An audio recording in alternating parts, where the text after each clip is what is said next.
Isixeko saseBhayi sithiywe ngegama elitsha, ngoku siza kubizwa ngeGqeberha. iTinarha yona inikwe igama leCarrierha, ngelixa isikhululo senqwelomoya saseBhayi siza kwaziwa ngeDavid Stuurman International. La magama asuka kumagama ohlanga lwamaKhoi namaSan. Unkosi uDavid Stuurman wayeyinkokheli elwa nengcinezelo ngethuba lenkqubo yobukoloniyali kweli. It is a proud moment for us because that will also enhance the stature of David Stuurman further, and it will contribute for us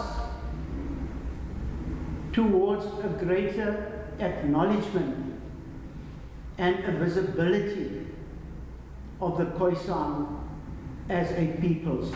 Sekuyiminyaka uhlanga lwamaKhoi namaSan lusilwe lukuhlonitshwa njengohlanga lokuqala lweli lizwe. Okuquka ukutshintshwa kwamagama bekwaphantsi kwenkqubo yobukoloniyali. Inkqubo yokutshintshwa kwala magama iqalise ngo-2018. Uluntu lwanika ithuba lokuphakamisa amagama ezizixeko. Silisebe sinoxanduva ngokugunyaziswa ngumgaqo-siseko ukuguqula intlalo. Kwakhona sinoxanduva lokumanya isizwe, le nto athi amakhumsha yi-nation building. Asikwazi ke ukubeka i-price kutshintshwa kwendlela esiphila ngayo nendlela esithi saziwe ngayo singabantu beliphondo. Ukanti izimvo zoluntu malunga nala magama ziyabethabethana. The heritage of the area, which is a very great step that has been taken by the government. Would feel that it's a waste of money.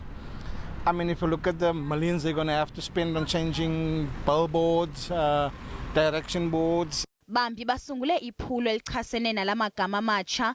Umba wemali ezakusetyenziswa ukutshintsha la magama nawo uphakanyisiwe. Umasipala ombaxo waseNelson Mandela Bay useza kushukuxa ukumiliselwa kwala magama amatsha.